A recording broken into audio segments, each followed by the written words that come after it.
السلام عليكم ورحمة الله وبركاته. معكم من قناة كرتون مونجي. ازيكم عاملين ايه؟ يا رب تكونوا بخير. وحشتوني جدا بجد. النهارده هحكي لكم قصة شازام وكابتن مارفل.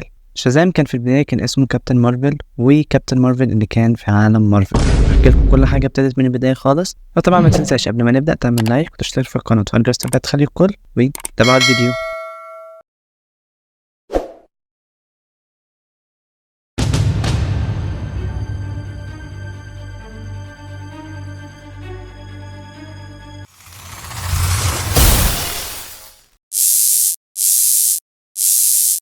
في البداية خالص قبل المقارنة لازم نعرف ان كابتن مارفل اللي في عالم مارفل كان اسمها ميس مارفل، واخدت لقب كابتن من شخصية مارفل اللي ظهرت بعالم مارفل في البداية خالص، وكانت يعني زي ترقية ليها كده. والاتنين دول كان تبع عالم مارفل زي ما قلت لكم. لكن شازام كان اسمه كابتن مارفل في البداية، بس كان تابع عالم دي سي، ولما مارفل طلبت بالاسم فعلا دي سي غيرت وبقى اسمه شازام. اسم كابتن مارفل في البداية ما كانش تبع دي سي ولا تبع مارفل، كان في البداية تبع شركة اسمها برويست بابليكيشن في الأربعينات. وكانت شخصية كابتن مارفل معمولة عشان تنافس سوبرمان، وكان اسمه في البداية كابتن زندر، لكن كان الاسم موجود فعلا في كوميكس تانية فغيروا إلى كابتن مارفل. وكانت شخصية قوية جدا، كانت عبارة عن طفل اسمه بيلي باتسون، وكان يتيم، وكان بيقابل شخص لابس اسود في اسود ومتنكر، وبعدين مع الاحداث بنكتشف ان الشخص ده هو الساحر واسمه شازام، وكان معاه قدرات خارقة، وكمان معاه قدرات شخصيات خيالية تانية مثل هرقل، وطبعا قدرات البرق بتاعت زيوس. والمهم كانت شخصية خرافية بجد. ولو جمعت كل القوى اللي عنده ديت من اسامي الناس اللي هو اخدها منهم يطلع لك في الاخر اسم شازام.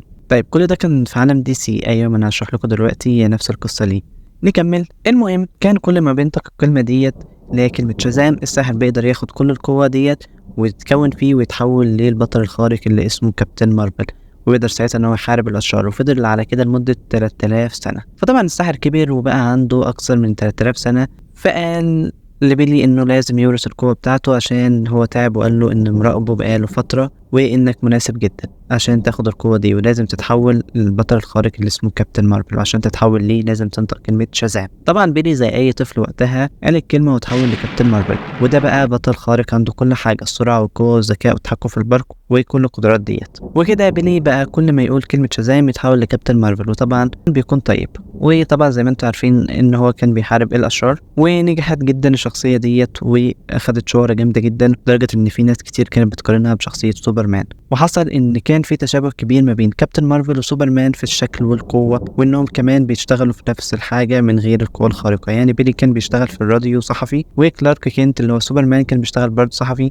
فطبعا التشابه ده خلى شركة دي سي تقاضي شركة فاست بابليكيشن لان هي مقلدة شخصية سوبرمان. ولمدة الشركة دي وقفت قصص شازام لحد ما تشوف ايه اللي هيحصل في التقاضي بتاع شركة دي سي، وده خلى دي سي تشتري حقوق الملكية بتاعت كابتن مارفل كلها وبشكل مختلف بقى شوية، وخلت أحداث شازام القديمة ككون آخر لشازام، وبدأت معاه قصة جديدة وسمت الكون القديم ده اس. ولما شازام راح عالم دي سي اختلف شوية، رغم إنه له نفس الاسم والقوة والملابس والماضي، إلا إن طباع الشخصية نفسها اختلفت. وطبعا لما كان بيتحول لشازام كان طفولي أكتر على عكس ما كان في الشركة القديمة. فده طبعا كده مارفل تسكت؟ لا، ما تسكتش، قالت لازم ناخد كابتن مارفل ده، بما إن إحنا اسمنا مارفل فلازم ناخد كابتن مارفل. فعملت شخصية ليها وسمتها كابتن مارفل. ومارفل طبعا ما سكتتش عند كده، لا ده قادت دي سي لانها خدت اسم كابتن مارفل، وده خلى اسم البطل بتاعها شازام. ودي سي قالت خلاص انا هخيره لشازام ونحل المشكله دي، وبقى اسمه شازام. والكون اللي خدته من فويست برضو غيرت المعلومات اللي فيه وخلته شازام عشان يتخلص من المشكله دي. نبدا بقى في قصه كابتن مارفل بتاع عالم مارفل. كابتن مارفل في عالم مارفل حاليا مرتبط بشخصيه كولر دامس اللي هي البنت اللي في عالم مارفل اللي هي كابتن مارفل، لكن في البدايه ما كانتش هي ديت كابتن مارفل. في شخصيه قديمه اسمها كابتن مارفل، كانت اول شخصيه مارفل عم تعملها باسم كابتن مارفل. وكابتن مارفل ده كان فضائي من مجموعه اسمها جيري، وهم مجموعه قويه جدا جدا جدا، ليهم مكان بيعيشوا فيه، وتكوينهم شبه تكوين البشر شويه لكن اقوى من البشر. وكان منهم شخصيه اسمها رونين، وظهر في عالم مارفل وده كان شرير. وكان رونين مر على كوكب الارض، لكن فانتاستيك فور قدروا ان هم يهزموه. وطبعا جيري زعلت جدا المنظمه كلها وبعتت فرقه كامله عشان تنزل الارض ويحلوا المشكله ديت، وطبعا عشان يهزموا الفانتاستيك فور. وكان في الفرقه دي يورن يونغ وكمان ممرضه اسمها سونا، والممرضه ديت كانت موجوده عشان علاج الابطال بتوع جيري. جيري. المهم ان الاثنين دول كانوا بيحبوا سونا، عشان كده يورن كان عايز يخلص من كابتن مارفل في المهمة. ولما نزلوا الارض يورن عايز يعمل مقلب في مارفل واطلق شعاع ليزر عليه، ولكن بالصدفة في طيارة كانت معدية وهي اللي خدت الشعاع ده مكانه، وكان عليها عالم روبوتات اسمه والتر لوثر. وطبعا مارفل خد دور والتر علشان يندمج مع البشر ويقدر يجمع معلومات عنهم ويحصل على المعلومات، برضه يقدر ان هو يهزم برضه حد صديقه يورن. وبنعرف ان في روبوت في مكان مارفل اللي بيعيش فيه، وبعد كده بيحصل ان شويه احداث كده ان بيقدر ان هو مارفل يدخل لمكان الروبوتات اللي على كوكب الارض، وبالفعل يلاقي الروبوت من روبوتات جيري محطوطه على كوكب الارض. فالمهم يورن بيقدر يفعل الروبوت ده ويخليه يحارب مارفل.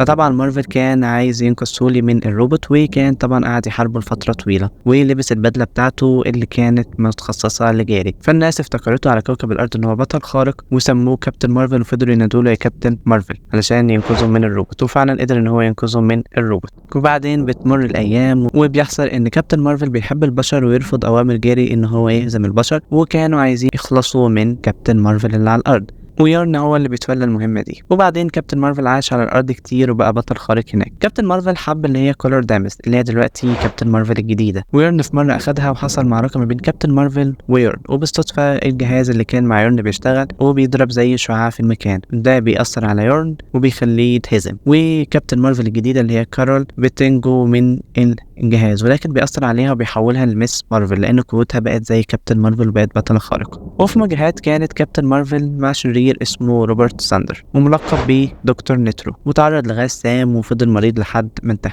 وفي كذا حد سمى نفسه كابتن مارفل بعد نهاية كابتن مارفل الأصلي زي مونيكا وابن مارفل نفسه اللي هو اسمه جينسفيل، وكمان آخر واحد اللي هي بقت الرسمية كالور ديمبس، وغيرت اسمها من ميس مارفل لكابتن مارفل. ودي كانت القصة الكاملة لكابتن مارفل اللي في عالم دي سي وفي عالم مارفل. وطبعا في فيديو جاي إن شاء الله نشرح على قوة كابتن مارفل اللي في عالم مارفل وبرضه شازام اللي في عالم دي سي. ما تنساش طبعا تقول لي رأيك في التعليقات في الفيديو، وتقول لي لو بتحب القصص ديت في عالم الكوميكس، وعايز فيديوهات ايه تانية سواء في الكوميكس او في معلومات والكرتون والانمي وكل ده. وما تنساش طبعا تعمل لايك وتشترك في القناة وتفعل جرس التنبيهات تخلي الكل، وتزور صفحة الفيسبوك والانستجرام الرابط كلها في الديسكريبشن، وتتفرج على الفيديوهات اللي فاتت. ما تنسوش تنشروا الفيديو مع اصدقائكم، وسلام. اللعبة المفضلة عند بن 10 وهي كرة القدم، وما زال بيلعبها حتى الآن، ودوره في الملعب إن هو حارس مرمى. أفضل مشروب عند بن 10 وهو مستر سموفي، لكن ما كانش بيحبه وهو عنده 11 سنة، لكن لما كبر حبه جدا وبقى أكتر حاجة هو بيحبها، لدرجة إن هو رأى شخصيات الكوانتميليا على شكل مستر سموفي. والشخصيات دي زي ما شرحتها في فيديو قبل كده إن أنت ما تقدرش تشوف شكلها الحقيقي، أنت بتشوفها على شكل أكتر حاجة أنت بتحبها. أسماء فضائيين بن 10 اللي بيطلقها كل شوية هي أسماء من تأليف بن 10 نفسه، وعلى حسب ما بن 10 يريد، وساعات بيسميهم أسماء سهلة عشان يعرف ينطقها وتكون سهلة عليه في النطق أثناء التحول. بن بيحصل على أرباح من بيع القمصان اللي عليها توقيع، وكمان المال عندما يتم تحقيق مهمات زي في عالم ناروتو كده النينجا بتحقق المال عن طريق المهمات اللي بتقضيها. الاثنين دول كانوا من أقوى الخصوم اللي قابلوهم خلال الحلقات كلها، وبالنسبة لشخصيات كتير هما كانوا أفضل حاجة. ورقم التجربة 221. أغنية الموت أو الديس سونج. التنين ده ظهر في سلسلة تنانين سباق إلى الحافة. طيب هو شبه مين من كرتون ليلو ستيتش؟ شبه شخصية أنجيلا، نسخة طبق الأصل من ستيتش لكن أنثى. الفكرة كلها إن عندها كل قدرات ستيتش سواء في القوة، وكمان عندها 4 أيادي وكل ده، لكن الفكرة إنها عندها نفس قدرة أغنية الموت. أغنية الموت بيقدر يستخدم أغنيته اللي بيقدر ينوم بيها أي تنين، وبالتالي يقدر إن هو يطلق عليه المادة اللزجة اللي بيطلعها، وبالتالي يقدر إن هو بعد كده يلتهمه. لكن